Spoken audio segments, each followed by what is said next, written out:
In the heart of ancient India, during the time of the Buddha, there was a small village named Sankasa. This village was known for its simplicity and the close-knit community that thrived within it. Among its residents was a kind-hearted young man named Suddha, who was known for his extreme generosity and kindness. Suddha would go out of his way to help anyone in need. He would give away his food, clothes, and even his money to those who asked. His selflessness was admired by many, but it also brought him considerable hardship. Despite his good intentions, Suddha often found himself taken advantage of by those who saw his kindness as a weakness. One day, as Suddha was working in his fields, a group of travelers approached him. They looked tired and hungry, and without a second thought, Suddha invited them to his home. He offered them food, water, and a place to rest. As night fell, the travelers, seeing Suddha's generosity, demanded more and more from him. They took his belongings, ransacked his house, and left without any gratitude. Suddha was devastated. Despite his unwavering kindness, he felt used and disrespected. Seeking solace, he decided to visit the Buddha, who was residing in a nearby monastery. When Suddha arrived at the monastery, he found the Buddha sitting under a Bodhi tree, surrounded by his disciples. With a heavy heart, Suddha bowed before the Buddha and recounted his story. "Great teacher," Suddha began, "I have always believed in being kind and generous. But my kindness has brought me nothing but pain and suffering. People take advantage of me, and I am left with nothing. What am I doing wrong?" The Buddha listened with compassion, and then spoke gently. "Suddha, kindness and generosity are indeed noble virtues, but they must be balanced with wisdom. Let me tell you a story that might help you understand. In a distant kingdom, there was a wise king named Ananda. He was beloved by his people for his fairness and generosity. King Ananda had a beautiful garden that he cherished deeply. This garden was filled with rare flowers, fruits, and a small pond with crystal clear water. One day, a group of wandering monks came to the king's palace. Seeing their state, the king invited them into his garden and offered them food and shelter. The monks were grateful and blessed the king for his generosity. As time passed, more and more travelers heard about the king's kindness and came to seek his help. King Ananda welcomed them all with open arms. However, not all travelers were sincere. Some of them began to take advantage of the king's generosity. They demanded more than they needed, destroyed the garden, and even polluted the pond. Despite the growing chaos, King Ananda continued to be kind and generous, hoping his actions would inspire others to be good. But the situation only worsened. The once beautiful garden turned into a desolate wasteland, and the king was left with nothing but regret. One evening, a wise sage visited the kingdom. Seeing the state of the garden and the king's distress, the sage approached King Ananda. "Great king," the sage said, "your heart is pure and your intentions are noble, but you have misunderstood the true essence of kindness. Kindness without wisdom can lead to suffering." The king, eager to learn, asked the sage to explain further. The sage smiled and said, "Kindness must be like a river, flowing freely but with boundaries. It must nourish and give life, but it should not allow itself to be polluted. You must learn to say no when necessary and protect what is precious." The sage continued, "True kindness is about balance. It is about understanding the needs of others while also taking care of oneself. When you give too much without consideration, you deplete your own resources and harm yourself. Wisdom lies in knowing when to give and when to withhold." King Ananda realized his mistake.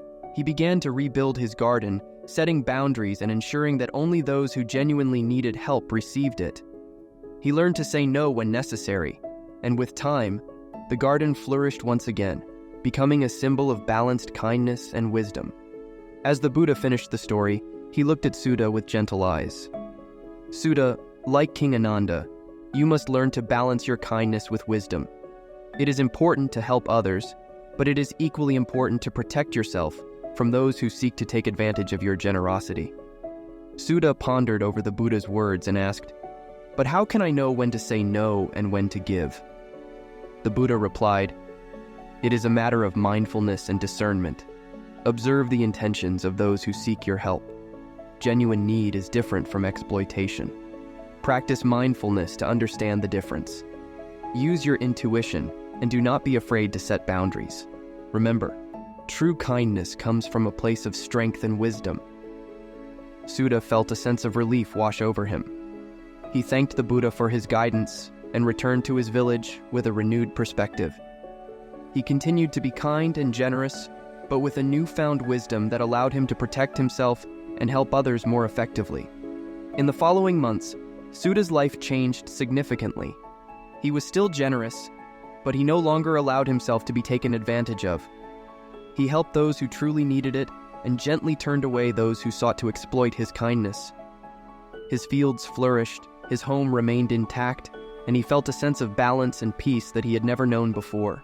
Suddha's story spread throughout the village, inspiring others to follow his example. The villagers learned that kindness, when tempered with wisdom, could create a harmonious and supportive community. They began to practice mindful generosity, ensuring that their help was genuine and not misplaced. One day, as Suddha was working in his fields, he noticed a familiar group of travelers approaching. These were the same people who had taken advantage of him before. This time, Suddha approached them with a calm and confident demeanor. "Welcome," he said. "How can I help you today?" The travelers, taken aback by Suddha's change in attitude, hesitated. They realized that they could no longer exploit his kindness. Suddha, sensing their hesitation, continued, "I am willing to help those who are in genuine need, but I will not tolerate dishonesty or greed. If you are sincere, I will do my best to assist you." The travelers, ashamed of their previous actions, confessed their wrongdoings and apologized. Suddha, seeing their genuine remorse, offered them food and water, but with clear boundaries. He set limits on what he could provide and made sure that his kindness was not taken for granted. Through this experience, Suddha learned that true kindness is not about giving endlessly, but about giving wisely. He understood that by setting boundaries, he could protect himself and still be of service to others. His kindness became a source of strength rather than a vulnerability. Moral of the story: kindness is a noble virtue, but it must be balanced with wisdom. Being too kind without setting boundaries can lead to exploitation and suffering. True kindness involves understanding the needs of others while also taking care of oneself. By practicing mindful generosity and setting clear boundaries, we can ensure that our kindness is genuine and sustainable. In life, it is important to help others, but it is equally important to protect ourselves from those who seek to take advantage of our generosity. By balancing kindness with wisdom, we can create a harmonious and supportive community where everyone thrives. Thank you for watching. If you found this story inspiring and helpful, please give this video a thumbs up. Share it with your friends and family who might benefit from these teachings. Don't forget to leave a comment below with your thoughts or any personal experiences you'd like to share. And most importantly, subscribe to our channel for more life-changing stories and motivational content. Hit the bell icon so you never miss an update. Thank you for your support, and see you in the next video.